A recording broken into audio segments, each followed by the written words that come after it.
because I like to be able to share this with everybody. And then we will hit the little live button here. And it will tell you.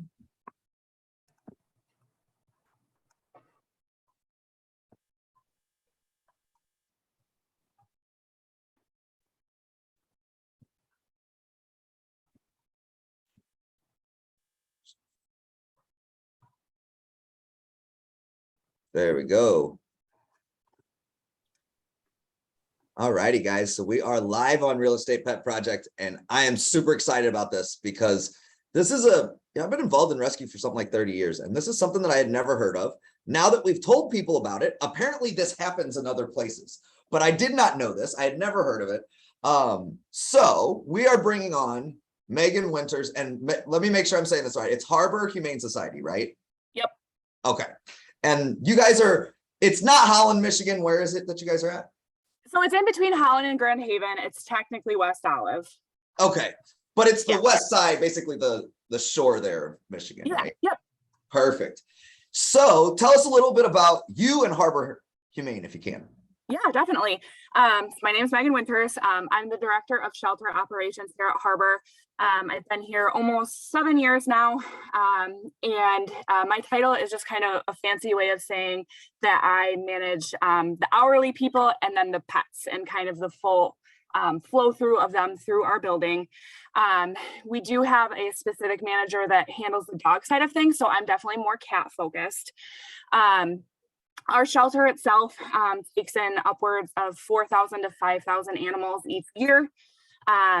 We have the county contract with Ottawa County that requires us to take in any strays found within our county. So that's where a lot of our animals come from, about 80% of them. But then we also take in owner surrenders and then transfers with partners down south where there are high euthanasia rates. Do you want me to just kind of delve into how the barn cat program started? Well, yeah, let me ask you real quick, just a couple questions about Harbor. So you said that you guys bring in animals from down south. How is your do you know what your placement rates are? Because usually the further north we get, the better off we are. Yeah, yep. So, I mean, overall last year, it was like between 93 and 94%. Usually when it comes to like the transfer animals, things like that, we have no issues adopting them out. The percent that we can't save are typically the strays that come in that are in really bad shape. So we are the go-to, like if a cat was hit by a car or, dog fighting, any tough situation like that. Where we do have a lot of resources and we have a really great vet team and behavioral team, but sometimes they come to us way too far gone for us to help. So that's kind of where that gap is at, where we do have a 100% placement rate for anything adoptable, healthy, placeable. We don't euthanize for time or space or anything like that. It's just kind of those cases where their quality of life is no longer there, whether that's the behavior or the medical side, and it's behind our resources to help. That is very cool. That's really neat. That's one thing that we've learned as we've kind of talked with people all over the country is just the difference in how that in those placement rates and in just in how people look at the flow of animals through in and out of a rescue, right? Right. So the working cats program. Tell me the basics of it first. Yes. So very basics of it to start was that we previously did not have it. And so when I started here 7 years ago, any cat that was deemed like feral or non-social with people, we euthanized after their stray hold, which it took a lot of critical thinking and a lot of planning to figure out how we get around that. We had some county stipulations in place where we could not like fix them and return them where they came from because that would be considered abandonment. So we had limited options, but we said it's not fair that these cats just were never socialized with people. Like they already have a set place in the environment and the ecosystem for green rodent control, and that shouldn't be a death sentence for them. And so kind of got creative. We initially started a feral colony on our property, where any feral that came in was fixed right after stray hold was up, and then they went out to our colony for an acclimation period. So we still maintain and exist that colony. We just don't really release new cats out there anymore, because we have such a robust working cat program. I will say it definitely took a couple of years to really get the advertising out, and let the community know it existed. But the very basics of it are, if a cat comes in that is showing that it's already existing and thriving in the environment, you know, like it comes in healthy, it's not underweight, but it's just social with people, then we flag those as barn cat options.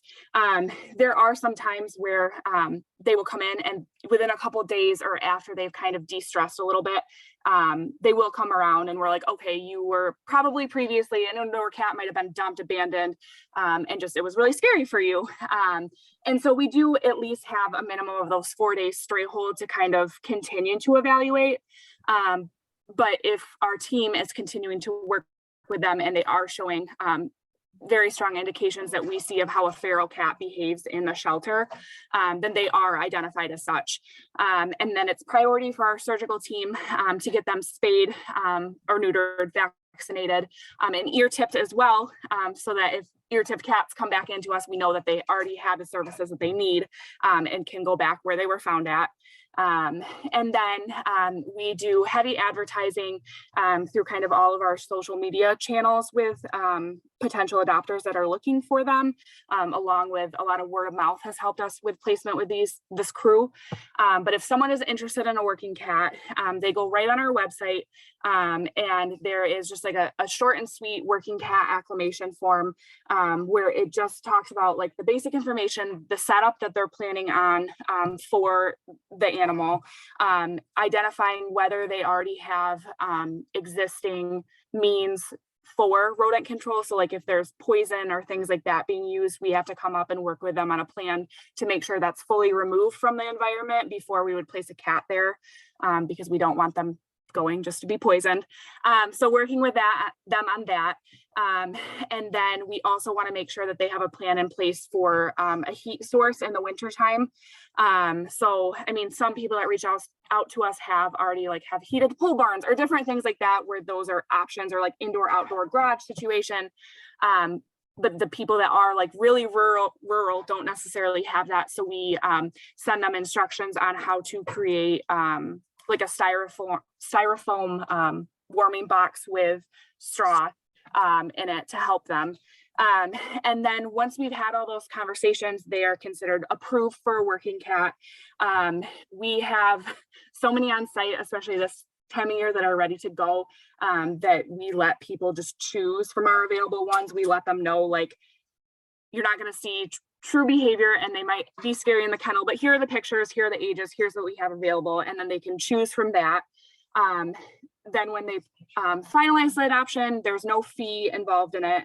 Obviously, we are thankful for any donations, but when it came down to either these cats have a death sentence or we give them away for free, we're obviously going to choose give them away for free, and making sure they're fixed, not reproducing, all of that.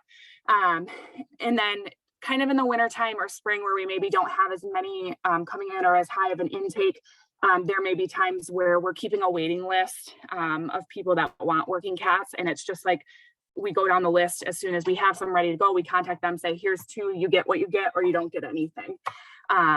So that also fluctuates with kind of the seasonalness of animal sheltering, and just summer times being a lot busier and heavier intake. So in coming into the fall, how many will be in your program at a time? It really depends, especially because we don't know that stray population. The other thing that I think really plays into our barn cat program that we recently launched in the last 2 years is we also have an RTF program, so return to field. So if people are trapping and bringing cats in that they want off their property because they think that they shouldn't be out there, or they may be a nuisance or whatever, we talk to them about return to field. we talked to them about the vacuum effect, that if they're removing all these cats, you're just going to continue to attract more cats because there's already resources existing there. So let us fix these cats for you. You come pick them up, release them back, and they can continue to maintain where they already are part of that environment and that ecosystem. What was it that you called that? Because it's kind of like a TNR program, but it is. So it's exactly TNR, except we aren't the ones seeking out and trapping. People are bringing them to us. So it's RTF, return to field. Other people have called it SNR for like shelter neuter return. And with those guys, like they get in and out of our care within 48 hours. So like they come in, we identify like they were trapped, or because a lot of times these people have seen these cats, for years, and finally are like, I'm going to trap them, or I'm going to make an effort to remove them. We talk to them about how that doesn't really help the problem. You're just attracting more unfixed cats. With the vacuum effect, there's a hole in the environment that needs to be filled with those resources, so more cats will come. So let's get these guys situated so you're not dealing with kittens, you're not dealing with illness, all that kind of stuff. Put back. And so we kind of have a gap where the barn cats are the cats that people will not take back. So we talked to them about RTF, and they're not willing, not on board. And we know these are people that are going to continue to bring cats into us. And hopefully with time, they will recognize that RTF is the solution there. But the barn cats that we have now are those cats that fell kind of in the cracks that people wouldn't take back. We also, so like this year, for example, was also kind of an anomaly because we had in May a law enforcement case where there were 27 cats that were living in a shed. That were in really rough shape. None of them were fixed, like an 8x8 shed with 27 cats. And they have been with us through the duration of the summer as the court case played out. And so they finally were released to us in August. But half of like our holding population in the back were these like hoarding case cats that are not suited to live inside, need to go back outside, but we couldn't fix them. We couldn't give them an outcome. We couldn't do anything. So now we're kind of going through getting placement for those, where right now, I want to say we probably have 15 to 20 barn cats in our holding area that are available and ready to go for placement. But this is the time of year that we also typically start to see a slowdown of people searching for barn cats as it gets colder. So yeah, it really, really depends. I mean, as a whole, our organization, everything is just fluctuates so much based on what is going on in the county. Absolutely. Do you know how many you adopt out each year? Do you have an idea? Yeah. Yep. I think last year when I ran the numbers, it was like 150 that we had adopted out last year. That's huge. Yeah. And that, I mean, last year was our launch of the return to field program too. So that was like, we probably had the same amount of return to field cats and then the 150 barn cats on top of it. Wow. So I mean, that's like 300 cats that would have normally had nobody, right? I mean, in a lot of places would have just been put down, right? Yep, exactly. Wow. That's a big impact. Yeah. Not only, I mean, obviously on saving the cats, but also just on the cat population. Yeah. I wonder down the road, we got to figure out how to figure out the numbers between like how, by saving those cats, how many cats you prevented from coming. Right. Like that, just those numbers would be a cool thing to try to look into. Because what do they say? Like one female cat can create, is it 18 babies a year or something? Yeah, like it's, I mean, crazy. Something ridiculous. Yeah. That I love the return to field because so really you have two programs kind of working. Yep. That give people options. Yeah. Right. And really give you guys options. So you're doing neuter, what about like rabies? Are you doing like a 3-year rabies? Is that so? Yeah. When they come into us, RTF or barn cats, they get the same intake that any friendly cats would get. So our intake procedure includes them getting the first FVRCP distemper vaccine. They get flea prevention, dewormer, and microchip. So that's automatically done. Our kennel team is very skilled on working with cats that do not like to be handled. We have like certain nets and things like that we can work with on. Additionally, also trying to set their kennel situation up for success with feral boxes, things like that, to make their stay with us as stress-free as possible. And then when they get surgery, that's when they get the rabies vaccine, the ear tip. And then our vet team also just double checks like roughly like their age, making sure there's not health issues that were necessarily missed, because those are things that we can't do a thorough physical exam on when they first come in. So do they have different accommodations then? Do they kind of? I mean, they go, so we have a space called Annex. Annex has 52 kennels in it, and that is our housing spot for all the cats that come in that are like in between. So like they're on stray hold, they're on court hold, bite quarantine. They were returned adoptions that need more medical or behavioral evaluation. So it's kind of just a catch-all spot before we have whether, sorry, they go to our cat room for adoption or our cat placement areas, or they go to a barn or the return to field, that kind of thing. But we are mindful about setting their kennel up a little bit differently than what we maybe would do for friendly cats. We use what's called feral boxes.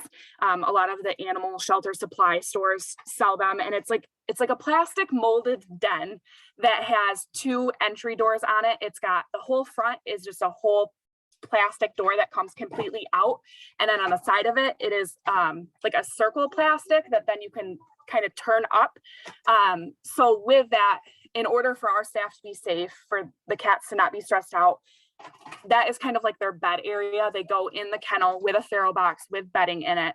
And then when they go to clean the kennel, you're able to kind of reach your hand in the kennel to close the circle part. So then the cat is trapped in the box and taken out of the kennel to clean and reset all the food, the litter, all of that back up. And then it gets opened back up in the kennel. Gotcha. Yeah, and then those feral boxes are also really helpful for our surgical team because they have like holes in the side of them, and there's a little shield thing so you can kind of condense their spot and then poke them for the pre-med for anesthesia, so then they can handle safely from there. So we try to make their stay with us as short as possible, but also as stress-free as possible, given the fact that they're a feral cat that should be outside. Now, are they kept separate from other cats, or they're kept in the annex? So they're kept in the annex, but they're all individual cages. When it is this time of year that we just have it like upward of 30 to 40 cats coming in a day, we're running out of space. We can't get cats out fast enough, get them fixed fast enough. We will sometimes like co-house them, because typically feral cats, I mean, they're social. They feel more comfortable with another feral cat there in most cases.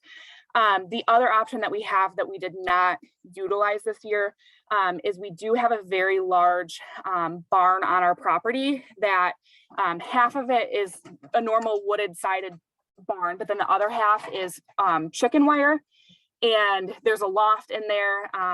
And we would, once barn cats were fixed and ready to go, they would all go out to the barn together until they found permanent placement. We had some struggles this year with having a few months without surgical services for our animals. And so pretty much up until now, we've operated off from a waiting list that as soon as they're fixed, we already have placement lined up for them. So that's why we didn't use the barn this year. But now that we're back on more of a regular schedule with our surgery procedures, next year will be that'll be used. So there'll be an annex temporarily in a cage with those feral boxes for a day or two until our next surgery spot opens up. They'll recover for a day or two in their annex kennel, and then they will be added to the barn until someone wants to adopt. And typically with that, that's a get what you get kind of situation. If we know someone's coming in for barn cats, we'll put 2 live traps out there, or however many live traps for the number they want. And then we scan them for a microchip, figure out who it is, and they take those ones. Gotcha. Yeah. That's interesting. I never thought about the fact that you're really not picking the cat, right? Because it's not exactly, I mean, you're getting the cat that is available at that time, right? Because it's not a pet. It is a barn cat, right? Right. And I think that kind of has been one of our biggest challenges in regards to messaging with the community, is that like our barn cats are not friendly cats. Like sometimes they are, like if we have cats rarely that have behavioral litter box issues that have not been declawed, have a history of being outside, those are maybe options for friendly barn cats, but they are few and far between. And so like we did have to change a lot of our messaging, and like the submission form on the website, we initially had left it open-ended of like, do you have any preferences? And everybody was saying, I want someone friendly, I want someone that will come around type of thing, where we just instead changed that to like, I acknowledge and understand that I will not be able to guarantee the temperament of my cat type of deal, where it's not an option. And I mean, we do have some that are varying levels of friendly that we will work with people depending on their setup. We also see oftentimes, because our working cat adopters do continue to give us updates, reach out to us. So we've seen, I mean, cats that have been in barn cat placement for years now since we started the program that have become really friendly, that when they're in the proper environment, they're not stressed by the shelter, being around people, being indoors, they have time to acclimate to the environment, recognize that they're getting the resources they need, that people aren't so scary. We have seen them become friendly, great outdoor cats. But we just set up with people the expectation that that is probably not going to be the case. And we never guarantee that they will come around. It's just kind of an added benefit for people if they do. How long have you guys been doing this program? It's probably been about 4.5 years now. So quite a while. Do you see a lot of people that come back and get another one? Yep. Yeah. I mean, because that is always a risk. I mean, with barn cats, like in outdoor cats in general, like there are natural environments, or they're in a natural environment where they have predators and there's cars and things like that. So we do have people repeat that say, you know, we lost our cat, you know, we're looking for another one that will come get new ones. They also will communicate to a lot of their rural neighbors and friends and things like that about the program for them to reach out to us. And then sometimes we find that we try to push two. So whenever somebody wants a working cat, we always try to say they do better in pairs. They're more likely to stick around. Sometimes we can't convince people and we will give them one. And then we oftentimes will have people come back that want to add a second one, or people that have taken, you know, 2 or 3 that have acres and acres of property, and will come take many. Like I had a guy today that I had been communicating with that came and picked up 4. He's never had working cats before. And they were ones that were already set up in a carrier ready for him to go. He just had to come in and sign our like working cat adoption contract, and he's going to get them situated for acclimation now. I have to ask more about this return to field thing. So did the return to field come after working cats, or was it the other way around? Because return to field came afterward. And that is because, so our shelter has a 5-year contract with Ottawa County. And during that time period, we were not up for renegotiation, and we still had that barrier in place where they said, you cannot release a cat where it came from if it does not have an official caretaker. Where we could kind of get around that by saying, we do, like, they adopted this cat as a barn cat, there is a caretaker. But then the struggle with that is like those cats had to be reacclimated. So holding them in like an enclosure, a lot of people use large dog crates for up to 5 weeks for them to reacclimate to that environment so that you don't let them out and they run away right away. Where the benefit of the RTF is they already know where they came from, so they can just go out, release. There's no work on the caretaker, where we don't even have to necessarily have a caretaker lined up for RTF, because if they're coming in and they're healthy, like they already have resources somewhere. There's already probably 5 grandmas out in that neighborhood feeding them, that don't know that these programs exist. And so barn cat was our saving grace in the meantime, until we could communicate and negotiate with the county about why this is necessary and why this is going to save them money, because they do pay us per pet that come in. And for our return to field cats, they pay half the fee of what a normal stray cat would pay. So they save money. And then we also are helping to maintain the population out there that exists. And so, I mean, it was a lengthy conversation and presentation with that to get them to finally agree. But then we kind of shifted our model and our focus to return to field. But that came with the challenge of convincing and speaking with our community about why this is beneficial and why it's important, and why they're not solving there's no euthanizing your way out of the cat population problem. There's no removing the cat population to get out of the problem. Like, this is the solution. And I mean, we still have struggles and we still have people that say no, but those are the ones that then fall into our barn cat program. So they kind of flip-flopped in priority as they both came to fruition. That's really interesting. Is there, I mean, I don't know that is there a measurable way to say, hey, this is what this is the impact it's having? I don't know if there is a measurable way. I don't know either. So the software system that we use, has a really nice mapping feature on it where we can identify like kind of hot spots for feral cats. But the other challenge that we kind of run into is that we're not overseen by Ottawa County. It's a partnership. And so we have animal control that's our employees of Ottawa County. And then we have us that are our own employees with this partnership where our animal control does not pick up cats anymore, does not target cats or help with cats whatsoever. If a member of the community has a stray cat that they need help with, they have to bring it to us. And so we don't have the staff or the ability right now to do field work because that's kind of what the ACOs are doing, but they're not employed by us. So that's another like unique challenge that we work on. But we have like done a lot of intake diversion, so preventing these animals from coming to the shelter when we do have people that like have just moved into a new home and realize they have acquired cats that live there on the property, or are having to move themselves and have this colony they've been caring for years, where in previous years we're like, okay, we will have to schedule intake to get them all into the shelter and find new placement for them. But instead of like, hey, as a member of the community, you kind of do the grunt work in the field work side of things because you're already caring for these cats, already want a good outcome. Like, let's partner on this where we will provide the resources, the spay, neuter, vaccines, all of that kind of stuff, talk to you about how to continue to care and maintain a feral colony, but then you take them back. And so that has kind of helped bridge the gap between the field work our ACOs are doing that's more dog focused and what our biggest challenge is, which is the number of cats we get in each year. So I'm just thinking out loud here. You know what we need, Dawn, is we need some document that we can give to people when they're buying a house that already has a feral colony or already has a barn cat, that we can help people when, so that way you're not having this this gap there where somebody buys a house and they're like, hey, where'd this cat come from? Like some way that you could introduce that. Just thinking, because I had a house a couple years ago that I sold, and the buyer said, I want the barn cat. And the seller was like, you thought I could get it out? Like, it was, if I took it out, it was going to come back anyway. Yeah, right? It's part of the property. so yeah. Just thinking that might be, maybe we need a how to care for working cats like flyer or something. Do you know what I mean, Caitlin? Yeah.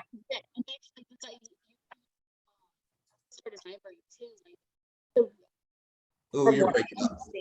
What's that? Oh, am I? There you go. Okay, sorry.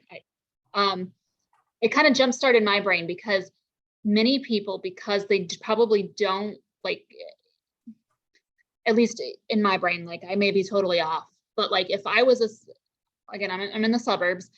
If I moved to a house more in the country where I might see more of these like feral colonies and stuff, I'm not gonna know what on earth to do. So like that's the first thought I had was like, with that document, have something like a landing page, or my first thought obviously was a video, but really have like really use that SEO on it.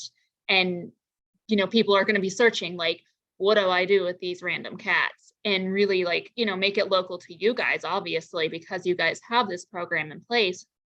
Like, and you know, whether you do a video or a document or whatever, but really truthfully just SEOing the heck out of it, like would really help on that end and everything. Because then they'd reach out and say, okay, you know, how do I do this? And, you know, maybe then you guys can provide those resources. Okay, here's, you know, how you get this trap. Here's this, here's that, here's how this happens and everything.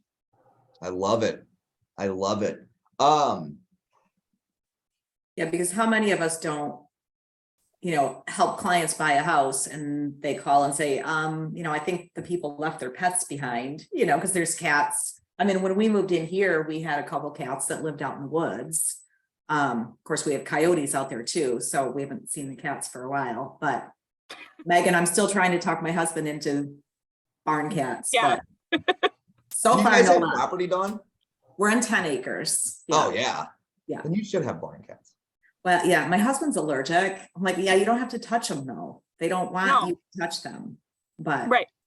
yeah, but he's like, well, you know, with the dogs, because you know, how many dogs do I have here on a daily basis? I'm like, the dogs can't go in the woods.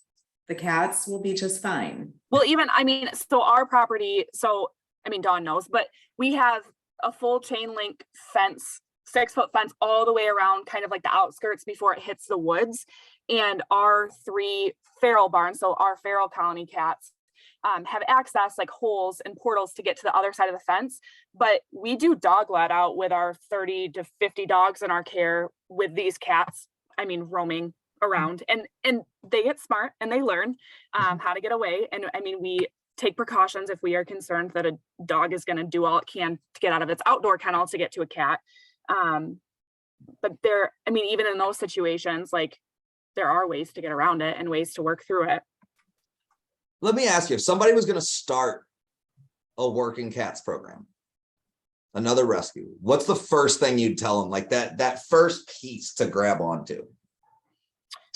I mean, I think it's getting the literature together, because a challenge that I had starting it, so I was lucky enough to go down to an apprenticeship down in Texas at Austin Pets Alive, where like all of the resources and the tools were given to me for the working cat program. So that helped a lot, but they are a good resource. So American Pets Alive has all of their documentation on their website, on their resources page, where you can pull their,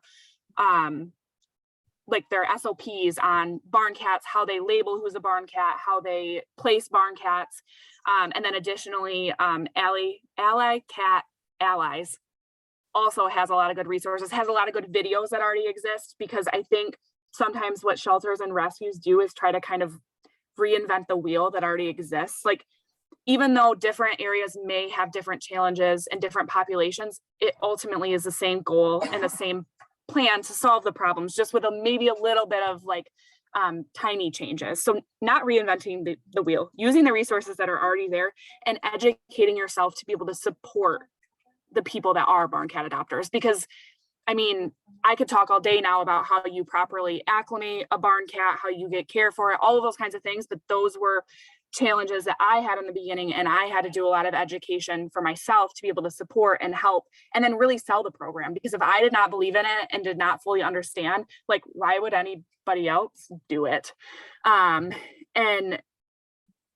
that is challenging, because I think the average person, and even sometimes rescue people, don't necessarily truly understand a feral cat.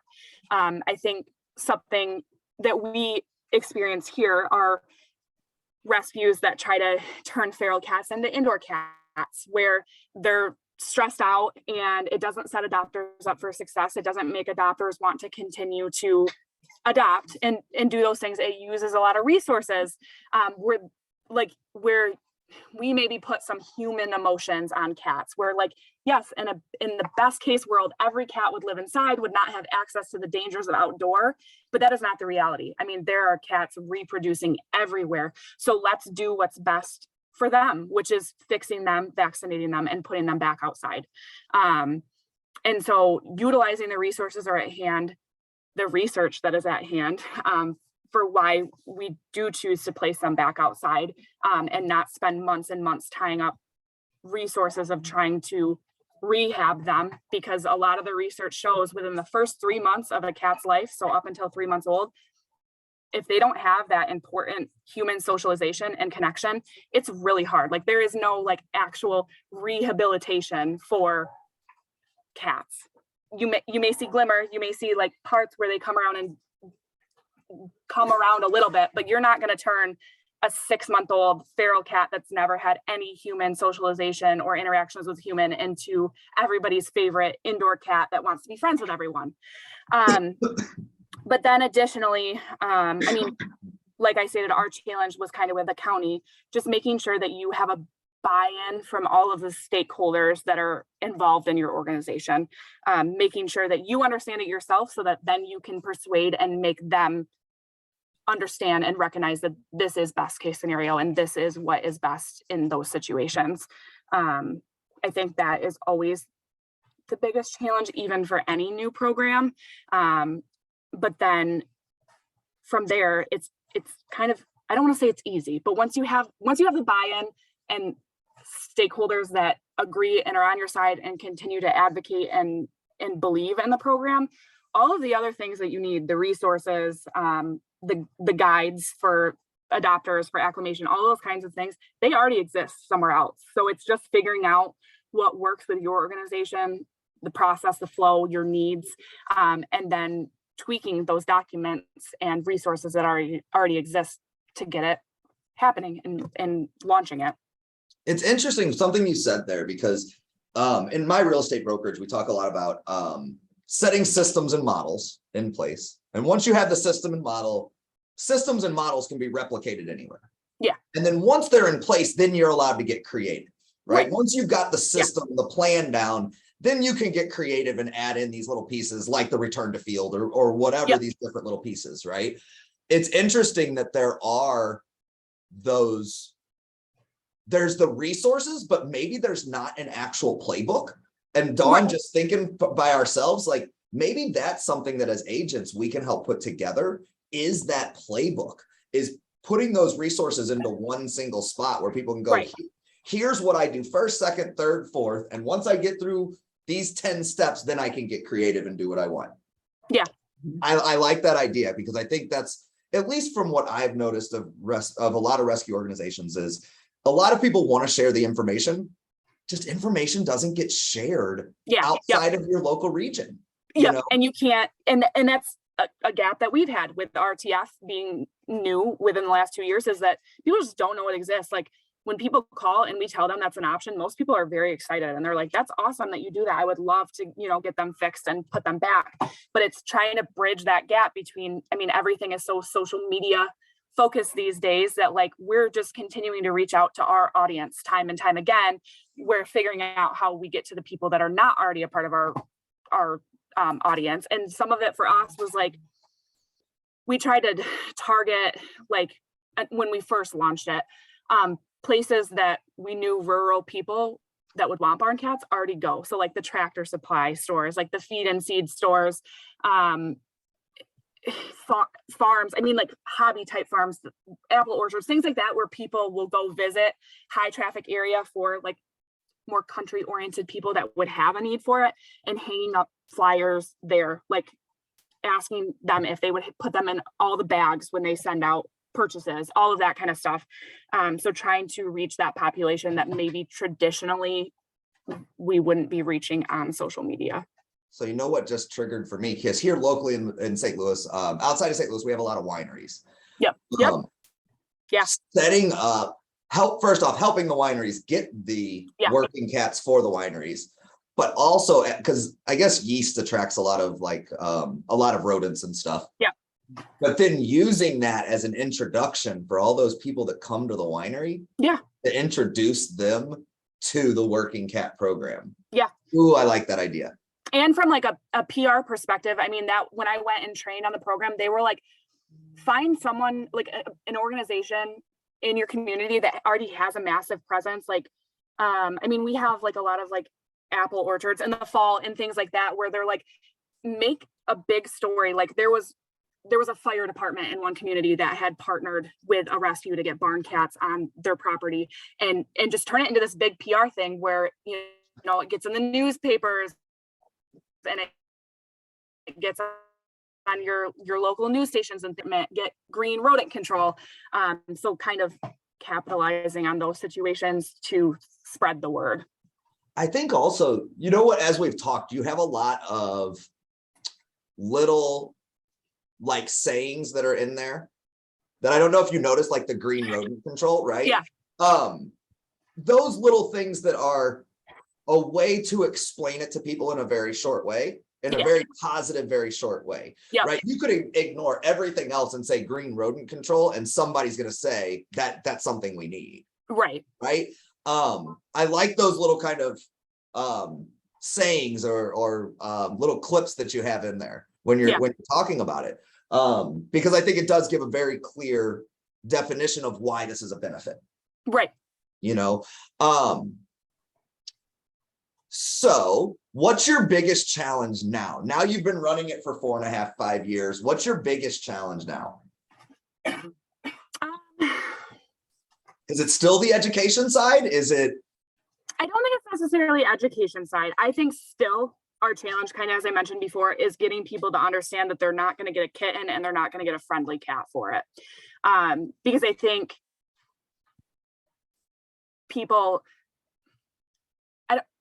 in sheltering, I think sometimes adopters or like clients and things like that have the expectation that they want to get some sort of benefit out of taking care of that pet, where like, okay, the benefit is the green rodent control and not having to worry about that, but they want to have some value from that. Like if I'm feeding this cat and taking care of it, I want to be able to pet it when I go outside or I'm doing farm chores or whatever.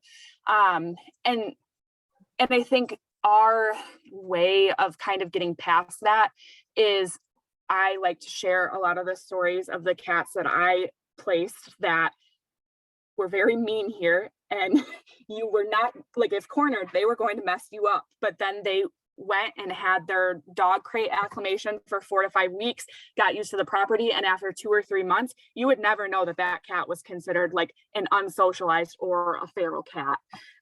That in many cases they do come around, and again, not a guarantee, but I think that ends up being kind of the challenge. And it is frustrating for me when I know we have 20 barn cats here that are ready to go and I have 2 potential placements, but they only want friendly. And so then those cats kind of win the lottery, get to get in and out, you know, within a day or 2, while these cats have been sitting here for weeks for placement. And we just kind of see a fluctuation with things where, like, okay, in the last couple of weeks, we've placed a lot of barn cats where they're not really sitting at all. But then there's other times where they're ready to go for weeks before they get somewhere.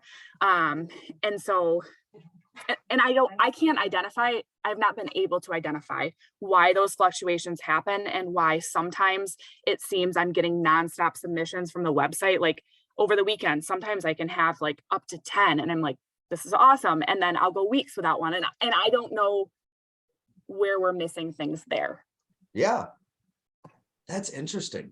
You know what we need to do, guys? One of the things we need to do with Real Estate Pet Project is we need to make a easy infographic that shows the difference between a house cat and a feral cat or a barn cat. Yeah. We say, okay, you know, your house cat is going to sit on your lap and watch TV. You know, your feral cat. I think we need that to be able to, you know, one of our goals is to help educate the public, because I don't think in a lot of cases rescues have the resources and the time to also educate the public, right? Yeah. So anything we can do from our side, and I think that's a big one. Yeah. I think that's a big one, because I don't think people know the difference. People just think a cat's a cat, right? Right. Yeah. And I mean, even so, our feral colony, we have maybe 5 or so that are friendly and 2 of them that are like overtly friendly. Like we have people from the public try to pick them up and bring them inside when we're open, saying, I found this cat outside. Super social. They eat lunch with us, like they're greeters up front. But then you try to take that cat and you put it in a kennel and it is a completely different cat. And so it's hard to identify those things. And it's even hard, like for us sometimes that have been doing it for years, because I also feel like the term like semi-feral gets thrown around, which is not, it doesn't make sense if you break down what those things mean. But there are cats that sometimes fall in between that's not truly a feral cat, but also is not suitable for indoor placement, where they were a working cat previously and had gotten away from home and no one came back to get them, or were in a home for a period of time, but were not being socialized during that really important period. And so communicating with people kind of the spectrum of cat behavior, while also saying, you know, we're the experts, we know these things, but also we know that that innately comes with challenges of them being in the shelter environment, that this is not a true indication of their behavior. We can only use the tools and the knowledge that we have to say a feral cat acts like this in a kennel, and a feral cat does this, you know, deduce it that way. But it's also not 100% a guarantee, because cats are so unique and come from a variety of situations, that can be a challenge that we just, I mean, we try to be upfront, like we only know what we know, and this is what we have identified, but there are things that we don't know for sure, and we don't know until we go and place them somewhere. And so upfront about kind of, there's no way for us to say this is 100% a feral cat. We can only do our best. Absolutely. Caitlin, you know, I hear a lot of video stuff we could do there. just in helping people understand the differences. I'd be already taking notes like this video and this video and this video. Like I've got like a million ideas. My poor notebook is worn out.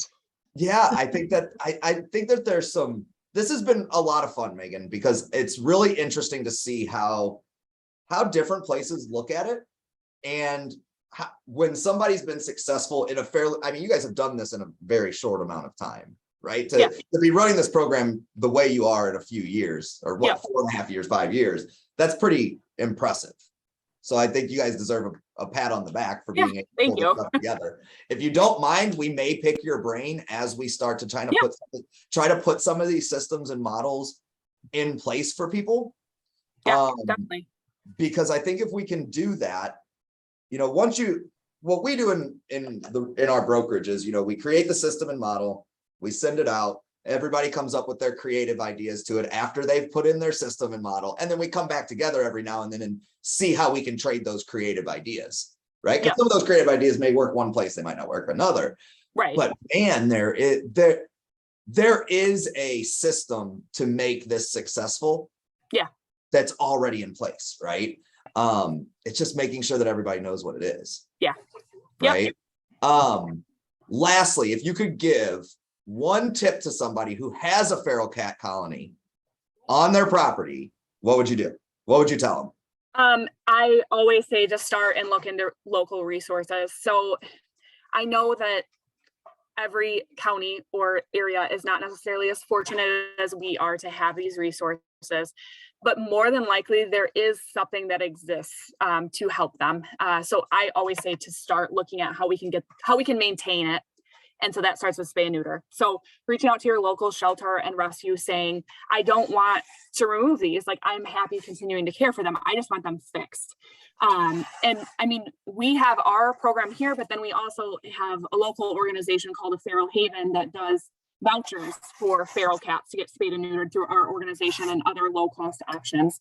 So always try to reach out to the local shelter or rescue to see if resources exist. I know in different parts of the country, not everyone is necessarily up to speed on cat sheltering and cat life-saving programs type of deal. But I think that's a good start to figure out what you have already existing to come up with a plan from there. And I mean, there are like the Feral Haven that's here locally doesn't necessarily like restrict you based on your zip code or where you live. They'll help anywhere regionally. And I think there are a lot of people with good intentions that exist to help in those situations. So figuring out where those are, where you are locally, and starting with getting them fixed. That's a resource we need to have for everybody when they move too, guys. Just thinking. I mean, we need to have that resource of what you do, because you're right. Every area handles feral cats differently too. Yeah. So just knowing how your area does it, that's really cool. Yeah, and it's hard because there are some shelters in some areas that are very progressive, and then there are some shelters that are stuck like in the 80s where we just try to euthanize ourselves out of the way out of the problem, especially with cats. Where I also think sometimes that can make the community or the public a little bit nervous or shy about reaching out to their local area, thinking that you're just going to kill this cat. I'm not bringing it to you. And I mean, we've had these programs in place for over 5 years now, and we still get that.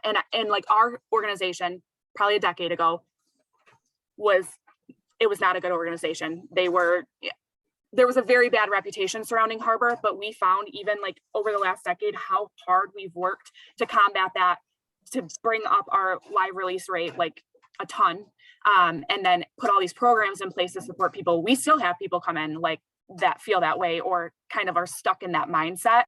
And so I guess with people maybe that come from areas that don't have as many resources or have worked with a shelter in the past that 5 years ago, 10 years ago used to kill all the cats, starting with a conversation of like, hey, what's your guys' policy on feral cats, or what programs do you have in place? Because there has been a movement over the last 20 years to really focus on the cat side of things, to make sure that we're just not trying to euthanize all the time. So things could have changed, places change, people learn and learn how to utilize their resources better, and hopefully are a support for the community. And so just identifying where those exist already is always a good start.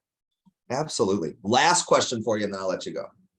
What's one struggle you have that you need help with? What's one thing that we could help you with? You know, Dawn, as being part of the Packet Real Estate Pet Project, you know, we have our marketing team that we give access to our rescues. So if there's something you guys need that way, that's why we have this built. What's one thing, whether it's from us or from the general public, that would be a big benefit to Harbor? I mean, I think, like, okay, so we have resources that exist for our RTF program, like flyers, infographics, things like that. Same with the Barn Cat program. But I think any way to continue to push those out and to get people to understand, because our biggest hurdle does seem to be when we initially talk with people about RTF or about the Barn Cat program and why it works and why the research shows that it works and why other areas have been able to get themselves out of the overpopulation problem with cats with this model. But it's like, I think sometimes shelters can be the last resort for people to come to when it's like they've been dealing with a certain behavior or a nuisance or anything like that, whether it's cat or dog, for so long that like shelters kind of tend to be people's last resource of like, I'm just done. I'm not open to listening. I don't want to hear about your programs. I want this cat off my property.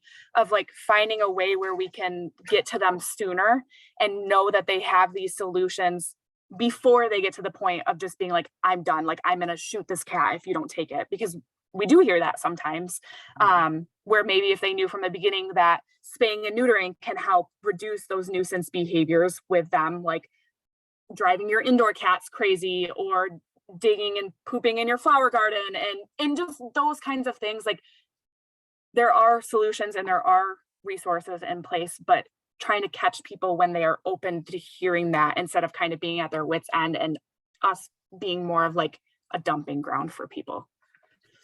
I understand getting to people when they're just starting to have the problem versus when they're fed up with the situation, right? That's an education situation, and that's really that's something you could do through an event or something like that every year, where you made it a big something that people weren't there for very long, but they were there for 10-15 minutes and left, so you could get a lot of people in and out. Let's talk about that down the road, Dawn, because I think that there's some way to do that, to where you could create an education event that was also a fundraiser, but to where you were getting that information out to people and saying, not necessarily to people who are already having the problem, but to people who don't even know they're going to have a problem down the road. Yeah, to know that those resources exist if they ever run into it or buy a house where there's a bunch of, like they already have that knowledge to know there are resources, there are ways for me to fix this. That is awesome. Well, I will let you go now. Thank you so much for coming on and talking with us. I'm sure we'll pick your brain more as we start to help put together some of those systems and models. And thank you for all you do, because I know doing that side of it is not, it can also often be a thankless job, right? So we appreciate all you do. And as always, from everything we do at Real Estate Pet Project, what do we say at the end? Have your pet spayed and neutered. Yeah, right. Yes. Thank you. I appreciate it. Thanks, guys. Thanks, Megan.